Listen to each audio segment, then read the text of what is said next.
El siguiente programa es presentado y producido por Senda.fm para CTN Internacional.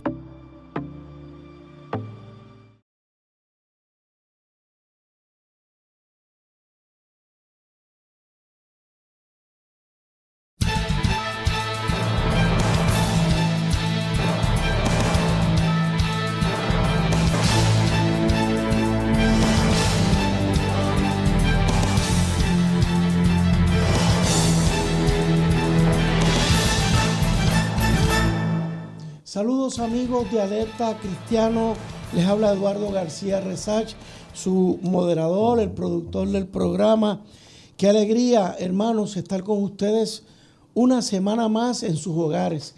Gracias por permitirnos llegar a dialogar con ustedes, compartir temas de mucha actividad, de mucha relevancia para nuestra vida diaria de cristianos.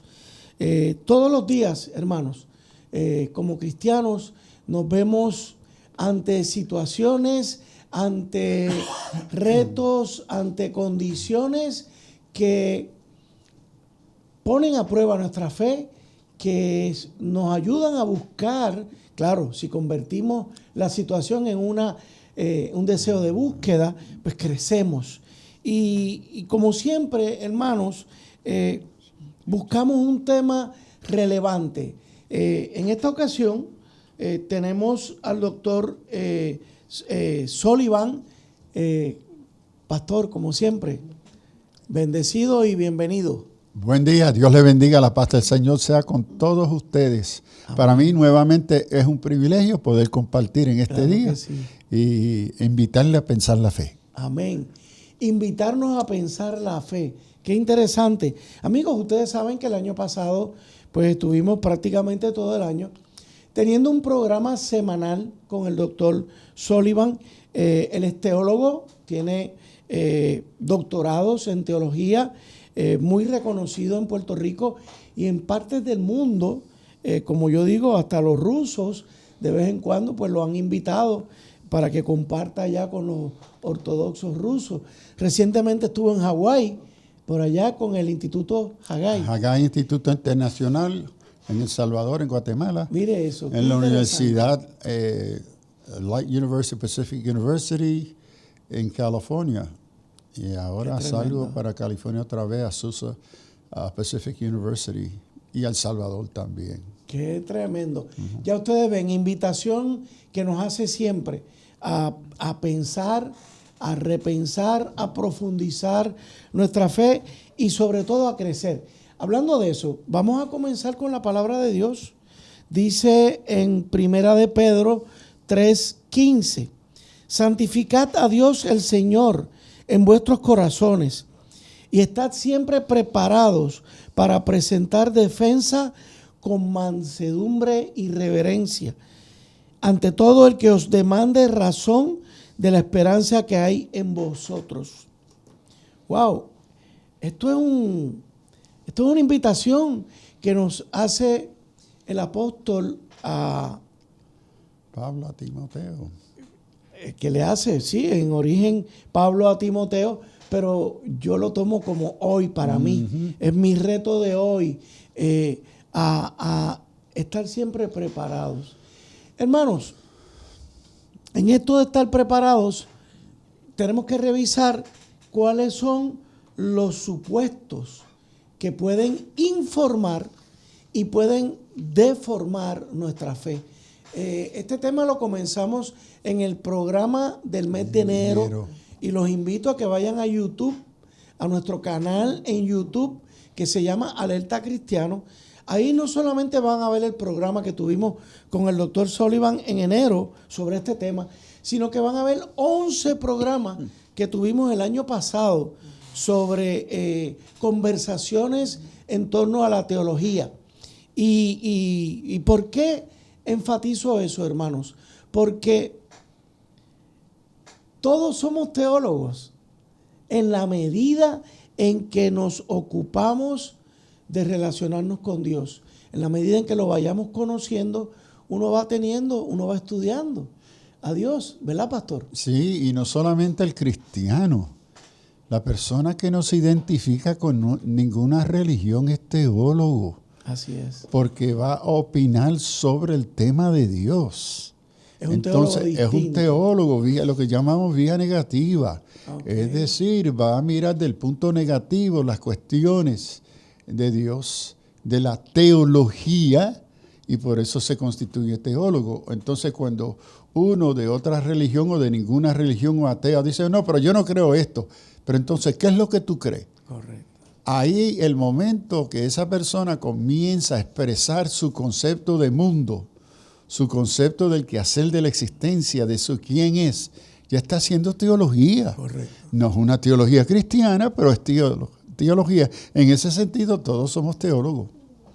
Pero en el caso nuestro, hermanos, nosotros que nos afirmamos en la fe cristiana, nosotros reconocemos a ese Dios en nuestra vida. Y por eso estas conversaciones que venimos desarrollando desde el año pasado con el doctor Samuel Sullivan, y es para que nos retemos unos a otros, nos invitemos a pensar nuestra fe y a no quedarnos en lo sencillo, en lo simple, en lo básico. Hay unas cosas donde sí tenemos que ir a lo básico, como por ejemplo hoy podemos hablar, pastor, sobre esos supuestos. Por ejemplo, hay unos supuestos naturales. Sí, es decir, por supuesto entendemos ese conjunto de creencias que yo asumo, que yo ni las pienso, son naturales a mí, a mi entender, a mi interpretación de mi mundo, la interpretación de mí mismo, la interpretación del otro. Esas cosas se informan por supuestos. Y hay supuestos que nacen con nosotros. Por ejemplo, que van a impactar cómo yo vivo, cómo me veo, cómo me relaciono en el mundo. Por ejemplo, el hecho que nazco, hombre o mujer, varón o mujer, es un supuesto fundamental natural. Claro. Yo voy a vivir mi mundo como varón. Y hay elementos en esa experiencia, en esa interpretación con mi mundo y con el otro que se definen por mi identidad como varón, que la experiencia de la mujer es otra. Y esas son naturales. Hay elementos de edad. Mi edad asume un sinnúmero de supuestos de qué debo de hacer, cuáles son mis metas, qué es el propósito de la vida, etcétera, que están atados a mi edad, mi educación. El proceso educativo nos da un sinnúmero de un montón de supuestos de todo tipo. Correcto. Que afecta todos los aspectos de mi vida y muchas veces ni soy consciente de cómo, ese es lo bueno y lo peligroso del supuesto. Claro. Que no me doy ni cuenta de cómo funcionan y qué impacto tienen en cómo yo vivo y qué es lo que yo creo y cómo me relaciono. Entonces, todos tenemos supuestos. Y estos supuestos naturales, mi edad, mi educación, por ejemplo, el hecho que uno nazca y vive en Puerto Rico, es un supuesto geográfico, político, cultural, que va a crear una interpretación para el resto del mundo. Como yo entiendo el resto del mundo, pero es en base, partiendo de que yo he vivido toda la vida en Puerto Rico, en esta cultura, en nuestro idioma, en esta geografía, en esta estructura social, política. Es integral, es un sinnúmero de estructuras de supuestos que nos informan. Ahora, el reto para nosotros como cristianos y cristianas es cómo somos más conscientes de cómo esos retos pueden ser positivos en apoyar y dirigir y sostener una vida cristiana, o pueden impedir o deformar la vida cristiana y sus valores. Entonces, el mirar y examinar los supuestos es una invitación a una reflexión más seria, más concienzuda. Deme un ejemplo, pastor. ¿Cómo puede ese fundamento afectarme si yo no lo tengo claro, si yo no tengo una crisis en términos de identidad sexual? Sí, por ejemplo, uno de los supuestos que es el fruto de la modernidad, partiendo, algunos dicen siglo XVI, otros dicen siglo XVII, a la modernidad y la posmodernidad, es que yo asumo que un valor fundamental y un supuesto fundamental es el principio del individualismo, la autonomía del individuo, la privacidad. Entonces, ese principio es secular, es filosófico, es cultural, pero no es bíblico. Entonces, lo que hemos hecho, hemos tomado el principio de la autonomía del individuo como privado, y en nuestra lectura de la Biblia, nosotros leemos la Biblia de forma individualista. Por ejemplo, yo le doy gracias al Señor que Él vino a salvarme a mí. Bueno, sí y no. La Escritura me vino que Él vino a salvar el mundo. Claro. Ahora, ¿que eso te incluye a ti y a mí? Sí. Pero la acción de la salvación no fue una acción dirigida a ti como un individuo, sino como parte de una colectividad de la creación. Entonces, cuando la adoración, por ejemplo, nuestra adoración evangélica típicamente se interpreta y se lleva a cabo individualmente. No hay un sentido de colectividad, de común unión. En la adoración. En la adoración. Por ejemplo, si usted observa, se está cantando un himno, un coro. En muchas iglesias, la mayoría no sabe lo que se está cantando, pero los que están dirigiendo no les interesa eso, porque ellos son los adoradores. ¿Ve? Cada uno viene con su agenda. No hay un sentido de comunidad en adoración. En el Nuevo Testamento. Ahí hay un supuesto que nos está deformando nuestra fe. Grandemente. O sea, no es lo que Dios quiere de nosotros. Sí. Dios quiere que nuestra adoración sea colectiva. Pero, y mi vida privada, mi devocional mañanero. Pero primero, debo de aclarar que sí hay un momento a donde Dios trata con el ser humano a nivel individual. Eso. La salvación, se dice, es individual. Ahora, esa relación de Dios con el individuo es una relación fuera de la relación de Dios con su pueblo, con la iglesia.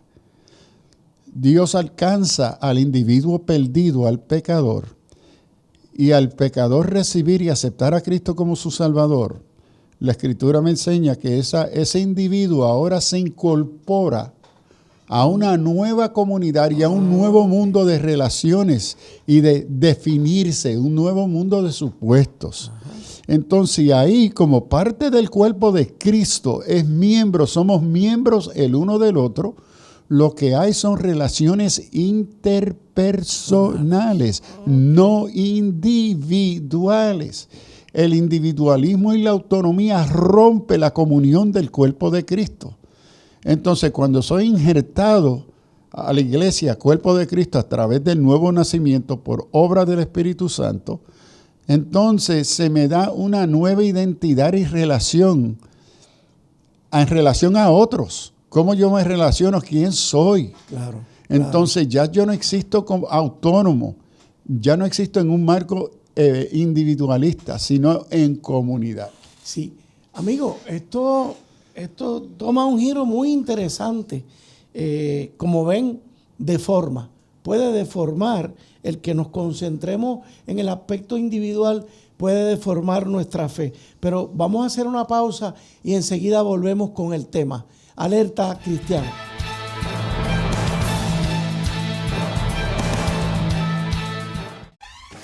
La mayor selección de música cristiana.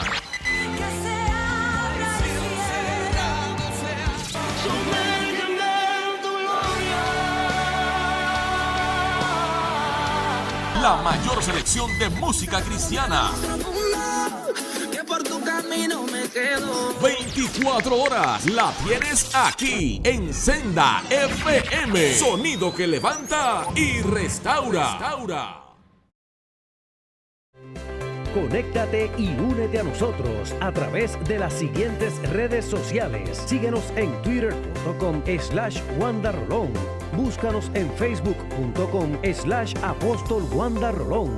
Véanos en youtube.com/WandaRolón. Y también nos sigues a través de Instagram @WandaRolón o a través de nuestra página web www.alaba.org.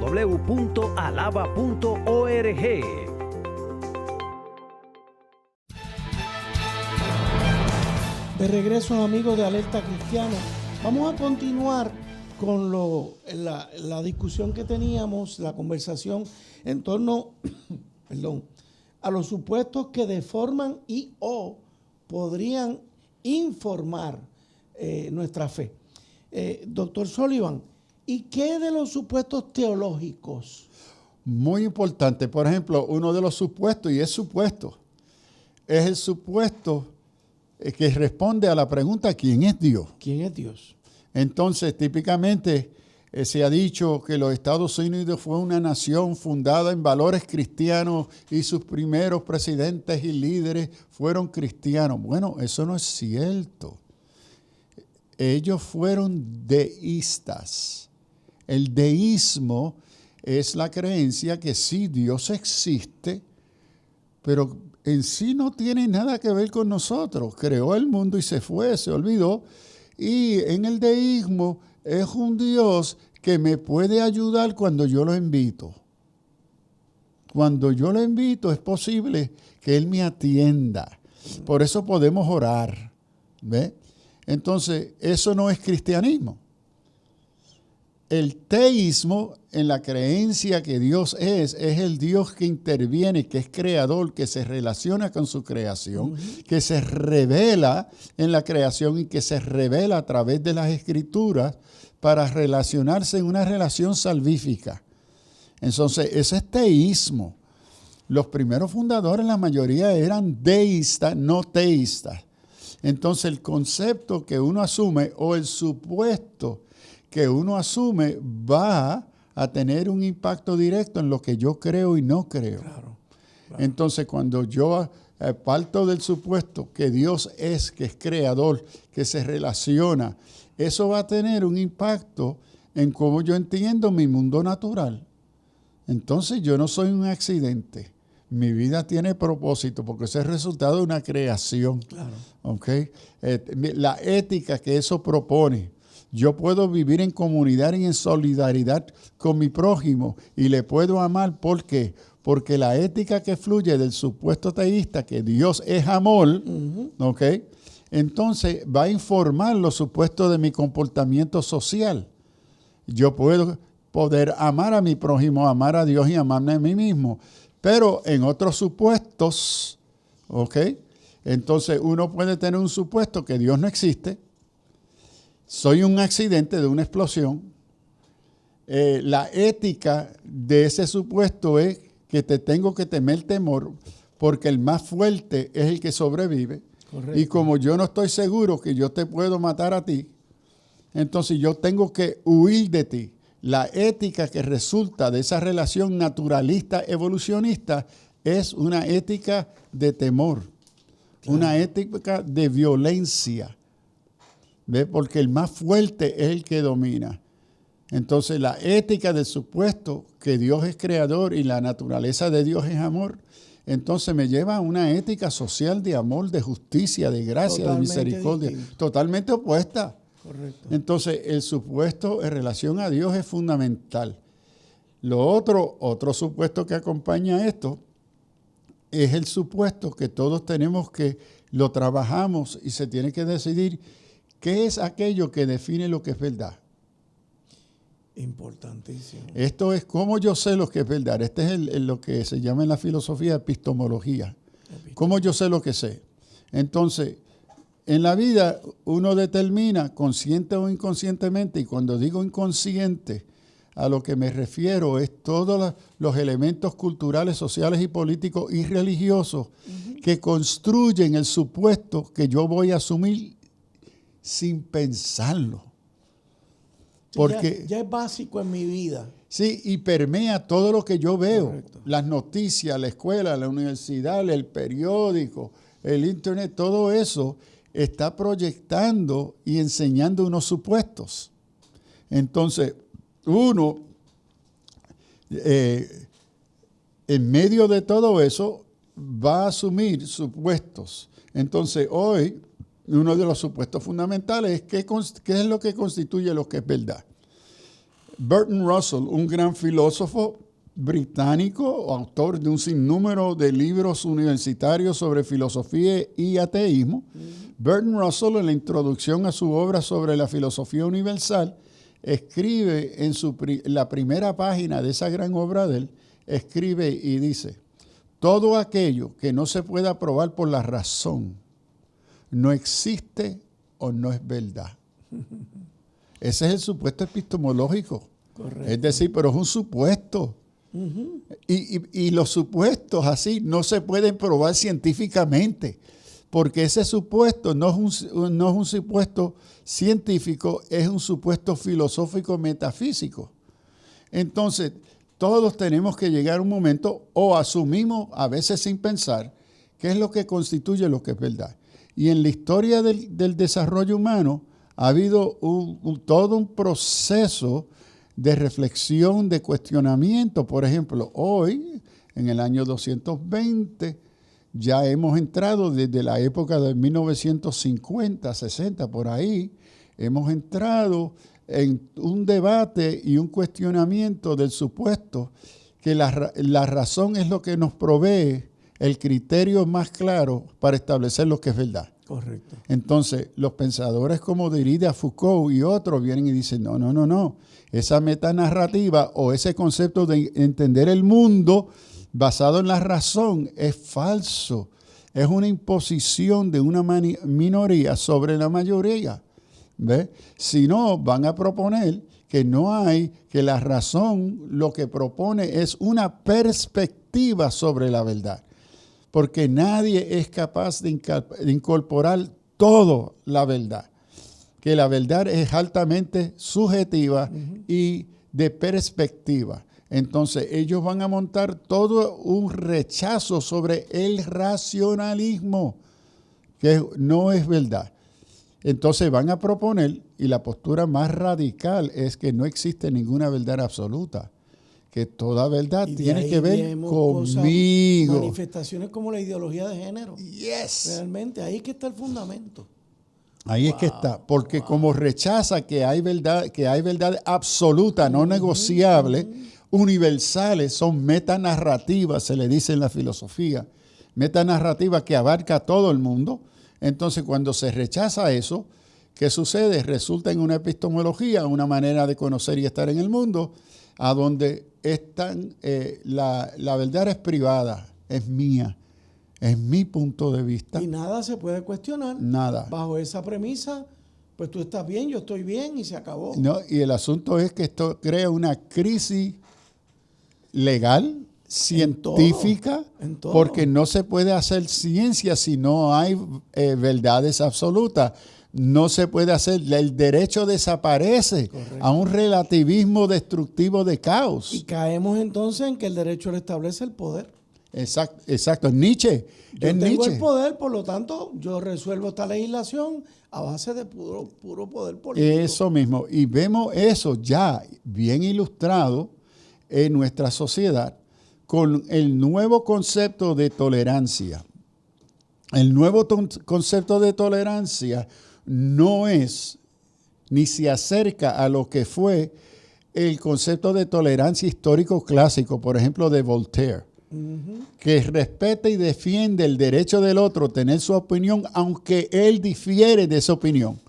Entonces, la nueva tolerancia, basado en el supuesto que no hay verdades absolutas y que la verdad se establece por el poder. Este es Nietzsche, el Superman, el filósofo Nietzsche. Entonces, ¿qué sucede? Como a mí no me gusta lo que tú estás afirmando en tu punto de vista cristiano, que la Biblia dice que estos estilos de vida no son aceptables, entonces, como yo me opongo y yo tengo ahora poder sobre tu opinión, ahora voy a pasar una ley de discurso de odio. Correcto. y te voy a callar con esa ley, lo voy a convertir en delito porque usted, note, usted es intolerante. Al que están callando es el intolerante. Correcto. Pero ahora el que tiene el poder para callar se va a interpretar como el tolerante. Eso es una contradicción crasa. Correcto. Pero eso es el supuesto que hoy se utiliza en todo lo que es el asunto de género, todo el asunto que es de callar al otro, discurso de odio. Además que viola mis derechos constitucionales de religión, mi expresión Definitivo. y mi opinión. Sí. No. Amigo, tenemos que darle duro a esto, porque miren la diferencia del fundamento. O sea, ¿de dónde partimos? De una verdad relativa con la cual podemos jugar. De nuevo, me gusta decir, tú estás bien, yo estoy bien y se acabó. No, mira, no vengas, tú no tienes la razón porque yo tengo la razón, yo la defino, la verdad. Ahora, doctor, hay una verdad. Sí, y ahora aquí tengo que ser consistente y coherente. Es decir, el supuesto cristiano que Dios es, el supuesto cristiano que la autoridad máxima de verdad absoluta, la escritura, toda escritura es inspirada por Dios, es un supuesto. Correcto. No es algo que ahora yo voy a probar con ciencia. Ahora, si no, la escritura me dice que ese es el fruto de la obra del Espíritu Santo en mí, en mi mente, en mi corazón, que me convence de eso. Pero es un supuesto. El supuesto que la razón y la ciencia es el medio a la verdad también es un supuesto.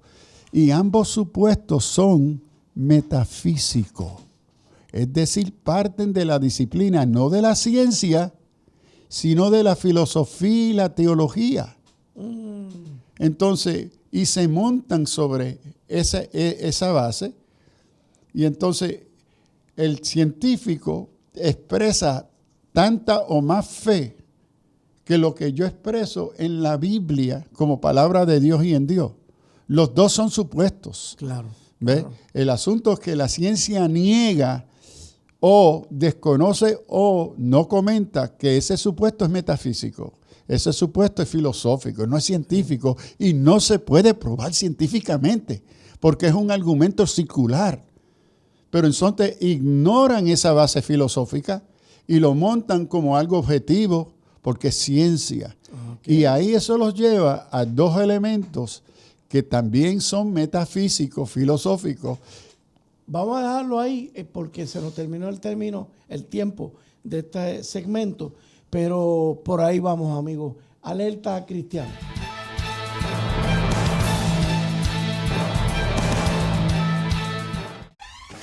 La mayor selección de música cristiana.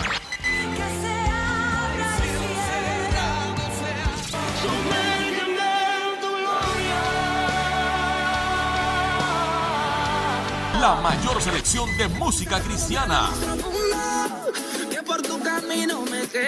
24 horas la tienes aquí en Senda FM. Sonido que levanta y restaura. Conéctate y únete a nosotros a través de las siguientes redes sociales. Síguenos en twitter.com/WandaRolón. Búscanos en facebook.com/Apóstol Wanda Rolón. Véanos en youtube.com/WandaRolón. Y también nos sigues a través de Instagram @WandaRolón o a través de nuestra página web www.alaba.org.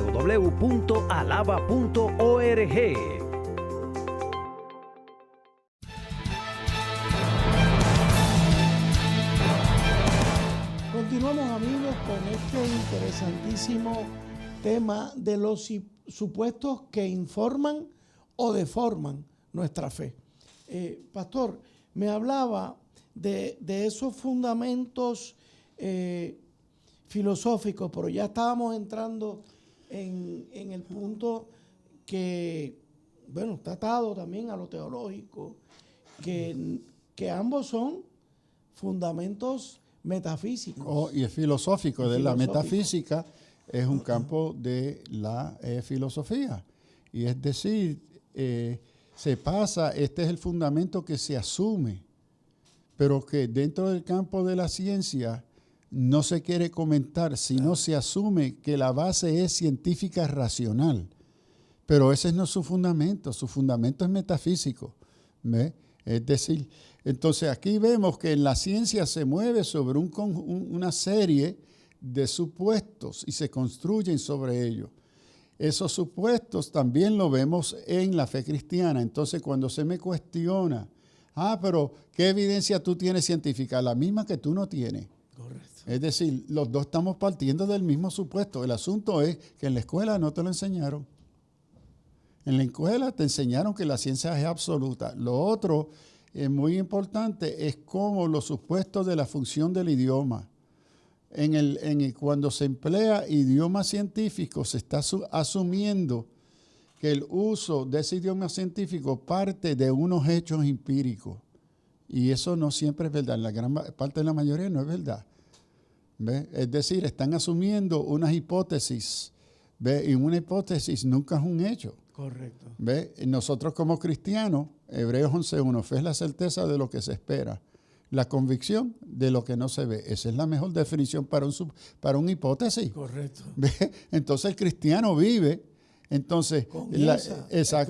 con esa esperanza, con esa hipótesis, pero esa hipótesis se fundamenta en la historia. Y aquí es que vamos. Porque en el mundo moderno, bueno, desde más o menos, yo diría, siglo XVIII, yo diría quizá un poco más temprano, pues vamos a ver, siglo XVIII, se va a dar la división de la historia. Van a haber dos supuestos por los historiadores. Es que hay dos tipos de historia. El primer supuesto es que está la historia que se sostiene por evidencia de testigos oculares. Uh-huh. Es decir, que todos los historiadores de los más antiguos, para poder sostener que un evento o una persona existió, tuvieron que haber testigos oculares, uh-huh. Porque el testigo ocular es el fundamento para sostener un evento histórico. Entonces, está el evento histórico. Pero entonces está otro tipo de historia, que es Heilsgeschichte, que es la historia del mito, del cuento, de la metáfora, de ficción. Ahora, este concepto de historiografía o interpretación de la historia se va a aplicar a la fe cristiana y la Biblia. Los teólogos van a aplicar esto a los evangelios. Vamos a mirar los evangelios. Mateo, Marcos, Lucas y Juan, y van a decir, bueno, lo que tenemos en los evangelios, parte es historia o history, ¿ok? Es decir, Jesús nació, su madre se llama María, él fue un gran maestro, un modelo moral, al joven lo matan y se acabó la historia. Eso es el resultado de evidencia histórica. Eso es hecho. Pero entonces, con evidencia escrita. Okay. Testigos oculares. Okay. Pero entonces está el otro nivel de historia que los teólogos, historiadores utilizan, y vemos esto mucho. Este es el supuesto histórico del History Channel, ¿okay? Y del Channel de Ciencia, The Science Channel.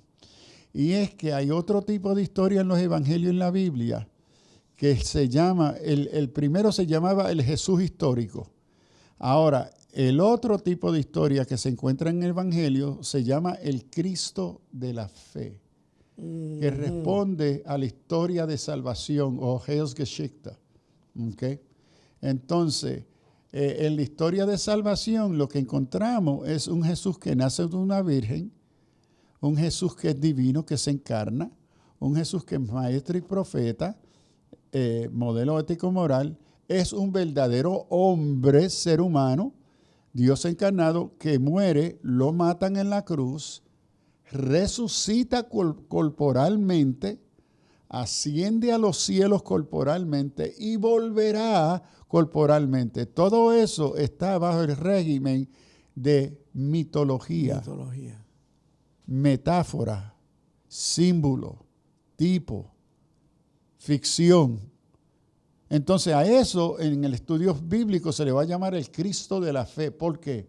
Porque para creer que Jesús es divino, Dios encarnado, nacido de una virgen, se requiere fe, no razón. Porque para el Jesús histórico se requiere razón. Ahora, a donde vienen las contradicciones, entre ellas muchas, cuando uno mira a este Jesús histórico de la resurrección, en una ocasión se encontró con más de 500 testigos oculares.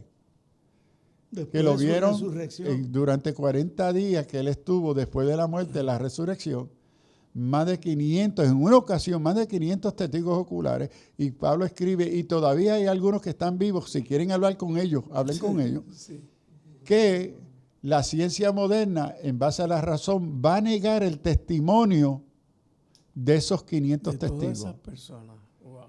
Pero la única forma que tú puedes establecer que un evento histórico ocurrió es con testigo ocular.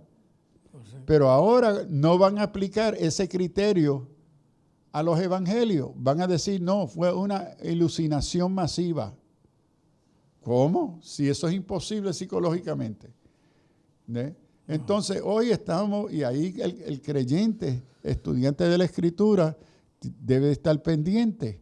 Porque ese vocabulario que se usa del Jesús histórico, el Jesús de Nazaret, a lo que está es separándote solamente al carácter exclusivo de la humanidad de Jesús. Y quitándole el carácter divino. Divino, exacto. Hijo de Dios. Pero como entonces se habla del Cristo, de la fe, suena tan lindo, pero es una negación. Caemos porque se niega la naturaleza divina de Jesús en la persona de Jesús. Entonces, los supuestos históricos nos impactan. Si estoy yo leyendo historia o no. Lo otro, que en ese elemento histórico se da otro elemento que es muy importante. Por ejemplo, en una conferencia los otros días, un joven me hizo la observación, pero ¿qué hacemos con los pasajes bíblicos a donde se está enseñando que mataron las mujeres encintas, le mataron los bebés y eso, que la Biblia enseña eso? Y yo digo, espérese, ahí usted entra en otra serie de principios, que es hermenéutica, que una cosa es cuando miramos esos pasajes, si los pasajes son descriptivos, que lo que se está registrando ahí son una descripción de lo que estaba y lo que sucedió, o si son prescriptivos, que esto también es lo que nosotros debemos de hacer. Son dos cosas muy distintas. Correcto. Entonces uno tiene que mirar el texto con cuidado para asegurarse qué es lo que yo estoy leyendo. Sí, en uno es un relato de lo que sucedió. O será un relato de instrucción, de prescripción. Okay. A donde esto es legítimo, ustedes también lo pueden hacer. Y hay evidencia a través de toda la Biblia en eso. Bueno, sí, y vemos que cuando uno mira el estudio de la costumbre de guerra de esa época, todas las naciones estaban haciendo eso. Ese era el modo operandi de guerra. Correcto. Entonces Israel está empleando la misma metodología de guerra que sus vecinos y sus enemigos están empleando contra ellos. Entonces, el elemento de cómo yo interpreto la historia, y aquí vemos que también la historia es bien, diría, del punto de vista, es de perspectiva. La historia europea nos enseña que Colón descubrió las Américas. Ahora, ese es de la perspectiva del que está en el barco. Correcto. Pero el que estaba en la playa recibiéndole para darle comida, su perspectiva, aquí este hombre anda perdido, no sabe lo que está haciendo, se está muriendo, vamos a darle la mano. Claro. Entonces, ¿cómo uno interpreta qué es la perspectiva que yo supongo sobre los eventos de la historia? Son sumamente importantes también. Sí. Pastor, y aunque hemos ido tocando teológico, filosófico, histórico, hermenéutico, ¿y qué de los políticos? de los supuestos políticos. Oh, muy, muy interesante, porque si algo nos impacta a nosotros en Puerto Rico es eso. Bueno, primero es que, ¿qué es el supuesto? ¿Cómo es? ¿Qué estamos asumiendo de lo que es política? Ahora, tanto Platón escribe sobre Aristóteles sobre lo político, y dice que tiene que ver con el quehacer del pueblo. Correcto. Okay, del polis, del pueblo. Pero también se resalta en los escritos de que la naturaleza política es opresiva, porque responde a poder. A poder.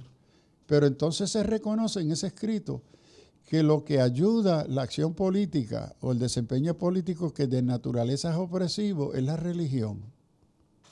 Porque el factor de religión es que introduce los elementos éticos de justicia, de misericordia. Entonces, es decir, que una buena política está y debe estar integrada con unas posturas éticas, morales, religiosas, porque así no, la acción política se reduce a un elemento de opresión. ¿Okay? Ahora, ¿qué sucede? Política tiene que ver también con lealtades. Con lealtades. Y en el caso nuestro, como puertorriqueños, nos gobiernan unas leyes norteamericanas donde se separa en la vida cotidiana del ciudadano sus aseveraciones y decisiones éticas, morales, religiosas de sus elementos políticos, sociales. Porque los políticos se ven como globales, responden al macro. Al macro. ¿Ve? Las religiones responden al micro, lo personal, lo individuo. Entonces, el supuesto norteamericano que se trabajó por el deísmo es que los supuestos cristianos son subjetivos, individuales, autónomos, privados, suyos. ¿Okay? Ahora, ese supuesto político, cultural norteamericano, ¿okay?, va directamente contrario al supuesto de la autoridad de la Escritura para el cristiano. Okay. Porque el supuesto de la autoridad de la palabra es una autoridad absoluta, una verdad absoluta que abarca todos los aspectos de la vida. Okay. Nada se escapa de eso. Vamos a hacer una pausa porque lo que nos queda ya es el último segmento y posiblemente con este tema podemos cubrir este. Así que, amigos, hacemos una pausa. Alerta cristiana.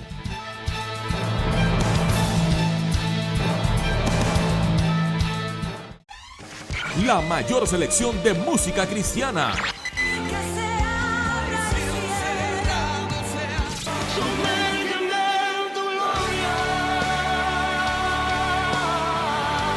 La mayor selección de música cristiana.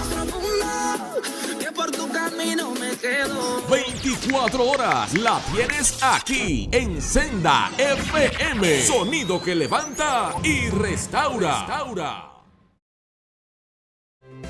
Conéctate y únete a nosotros a través de las siguientes redes sociales. Síguenos en twitter.com/WandaRolón. Búscanos en facebook.com/Apóstol Wanda Rolón. Véanos en youtube.com/WandaRolón. Y también nos sigues a través de Instagram @WandaRolón o a través de nuestra página web www.alaba.org.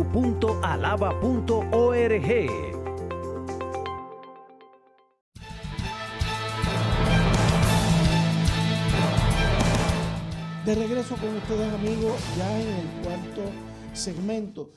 Profesor, hablando de los fundamentos políticos, hablábamos de que hay unos fundamentos, sobre todo del cristiano, que no se puede divorciar de ellos. O sea, yo no me puedo divorciar de mi fundamento cuando salgo de la iglesia. Bueno, ese es el problema de dicotomía, es decir, de que separamos las cosas. En la cultura norteamericana se nos ha enseñado, especialmente a través de estructuras académicas en las escuelas, que una cosa es tu fe y tu religión y otra cosa es tu vida como ciudadano, vida civil, y que la una no se mezcla con la otra. Ese mito, ¿ok?, responde a una secularización de la sociedad. Es decir, vamos a deshacernos de todos los religiosos dentro del foro global de la sociedad. ¿Qué sucede? El cristiano, cuando entiende y reflexiona sobre el supuesto de la autoridad de las Escrituras, Antiguo y Nuevo Testamento, lo que la Escritura nos enseña es que la verdad de la palabra abarca toda esfera de la vida. No hay nada en la vida cotidiana que no esté dentro del marco de autoridad de las Escrituras. La Escritura no hace una distinción entre lo político y lo religioso, sino Dios es soberano sobre toda esfera de la vida. Por eso Samuel, con David, cuando el pueblo pide un rey, ¿ve? ¿Por qué? Porque queremos ser como los otros pueblos, que separan sus deidades, sus dioses, de su vida sociopolítica, aunque están relacionadas, pero son dos esferas de poder distintas. La sociedad y la cultura americana, la filosofía americana, ha creado ese ambiente para la iglesia y la iglesia la ha aceptado. La iglesia ha aceptado que tú alabas al Señor y el gobierno te da un espacio y tú tienes esa libertad, pero tú no puedes introducir la soberanía de la Escritura sobre toda tu vida, porque entraste en un campo de derecho del Estado. Ahora, vemos ya anticipos de esto con los discípulos cuando el Sanedrín los pone en la cárcel por predicar este mensaje de Jesús, los llama y le dice, ok, los vamos a soltar ahora, pero con la condición que ustedes se callen, que no estén hablando. Y ellos dicen que vamos a obedecer a Dios, a los hombres. No nos vamos a callar. Entonces, ¿por qué? Porque el Evangelio abarca como autoridad absoluta, universal. Ella abarca todas las esferas de nuestras vidas. Ahora, cuando la ley del Estado es explícitamente inmoral, opresiva, injusta, según los supuestos cristianos, la palabra me dice a mí que yo no estoy supuesto a esa ley, no estoy sujeto. Ahora, la Biblia también me dice a mí que voy a pagar las consecuencias. Eso tiene un precio. A Pedro lo mataron, Sí. lo crucificaron, Sí. a Pablo le cortaron la cabeza, pero no se sujetaron. Entonces, pero cuando uno no reflexiona sobre las implicaciones de estos supuestos, fácilmente uno dice, no, pero esto tiene que ver con lo civil, porque yo soy un empleado del Estado, soy una maestra en la escuela pública. Entonces, so what? La palabra de Dios rige o no rige. ¿Es o no es? Ahora van a haber consecuencias. Claro, seguro que sí. Y entonces hay unos que vamos a estar dispuestos a pagar esas consecuencias. Sí. Hay otros que no. Y ahí entra la dicotomía que usted mencionó al comienzo. ¿Somos o no somos? ¿Por qué respetamos la palabra de Dios en unas cosas y en otras no? ¿Por qué la excluyo? ¿Porque me es más cómodo? ¿Me es más fácil? ¿O me es más difícil? ¿A qué estoy dispuesto a renunciar? Y esto tiene que ver entonces con una verdadera lealtad a los supuestos, aquellos que yo he creído ser verdad. Y yo creo que en muchos casos es que yo no creo que la Escritura es relevante a toda la verdad en la vida y en la cultura y la sociedad. Entonces, ¿qué es la autoridad que va a determinar cuándo y cómo la Biblia es verdad? Mi opinión. Pero tu opinión está basada en algo. Y puede ser la opinión de mi seguridad o de yo sentirme bien, de no sufrir. O la opinión de, es que la razón, porque esto es ciencia. Entonces ahora usted ha puesto los criterios del racionalismo humano sobre la sabiduría de Dios. Correcto. Entonces usted en sí está negando su fe. Pero típicamente no se piensa concienzudamente de cómo estas cositas que parecen una bobería. Ve, mira, los cristianos, muchos murieron asumiendo una postura clara del valor de la verdad de Dios en la Escritura, en los coliseos en Roma. cuando era en los primeros 300 siglos que ser cristiano era un delito contra el Estado romano y los llevaban al Coliseo, antes de tirárselos a las bestias o a los gladiators, le ponían un altar y le dice, toma, ofrece esta ofrenda a este otro Dios, así negando tu confesión. Y si tú niegas tu confesión, te puedes ir. Claro. Y si no la niegas, mira lo que te espera, los leones. Muchos murieron allí, no vamos a negarlo, vamos a pagar las consecuencias con nuestra vida. Murieron y están muriendo, pastor. Sí, lo que Tertuliano llamó, que la semilla de la iglesia, le dice él al emperador, es la sangre de los mártires. Correcto. Usted no va a destruir la iglesia, usted nos puede injustamente matar, Sí. pero la iglesia va a seguir por el fundamento de la verdad. Correcto. Pero hoy en el Evangelio Light, que lo más importante que define mi fe es yo estar cómodo. Me acomodo con aquellos que me relaciono, qué puedo alcanzar si me repliego, si no empujo esto. Yo creo que estamos dando en el punto para mí más neurálgico que está viviendo Puerto Rico en este momento, pastor. O sea, o somos o no somos. O somos cristianos o no somos cristianos. Vamos a apoyar la corrupción, vamos a apoyar la mentira, la falta de integridad, vamos a apoyar la falta de transparencia de cualquier gobierno. No digo el presente, los que hemos tenido en los últimos 40, 50 años. Los gobiernos que nos han traído a la crisis que está viviendo Puerto Rico hoy. Y que esos elementos y factores que acaba de describir y manifestar, ese es el resultado de la relatividad de la verdad. A donde mi verdad, yo escojo mis estilos de vida, yo escojo mis valores. ¿Por qué? Porque no reconozco ninguna verdad absoluta. Entonces el creyente concienzudo, responsable, reconoce que hay una verdad absoluta que gobierna todo lo que somos, lo que hacemos, lo que pensamos, y que debe vivir según ellos, y que debe de optar por vivir una vida que sea un reflejo de esa verdad, de esa moral, en todas las esferas de su vida. Y cuando el creyente cede eso, está cediendo la autoridad de la palabra. Yo me pregunto, pastor, ¿no estaremos los que incurrimos en esa falla, los que incurren no estarán levantando falsos dioses? Bueno, idolatría, exacto. Idolatría. Porque le estamos atribuyendo a la estructura de la verdad del racionalismo o de la cultura o de la filosofía del secularismo, materialismo, le estamos atribuyendo una autoridad que no le pertenece. Correcto. Eso se llama idolatría. Correcto.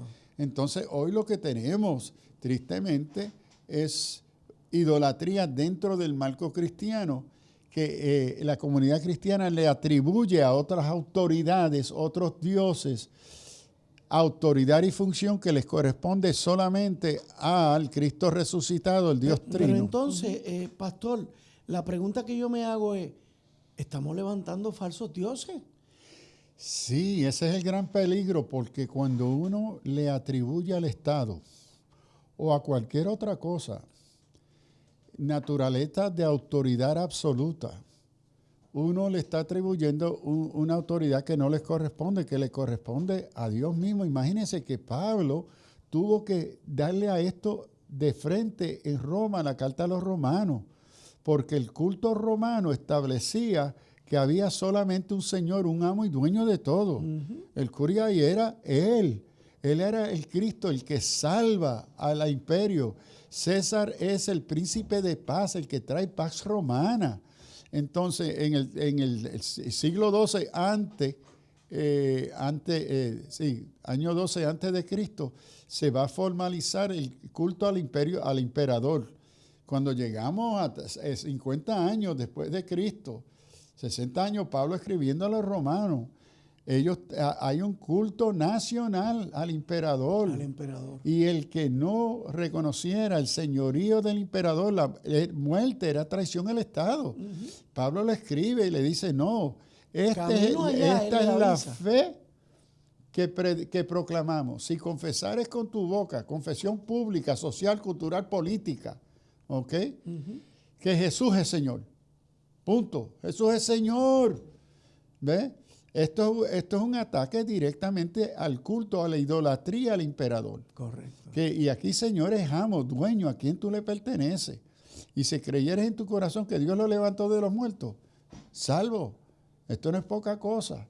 Entonces, lo que hemos hecho, el Estado ha creado las condiciones en los Estados Unidos, bajo la Constitución de los Estados Unidos y ahora Puerto Rico, a donde se ha creado la condición de convencerle a los cristianos que hay dos altares. Que en los asuntos religiosos tú adores en tu altar de tu iglesia, correcto, de tu religión, la que sea. Correcto.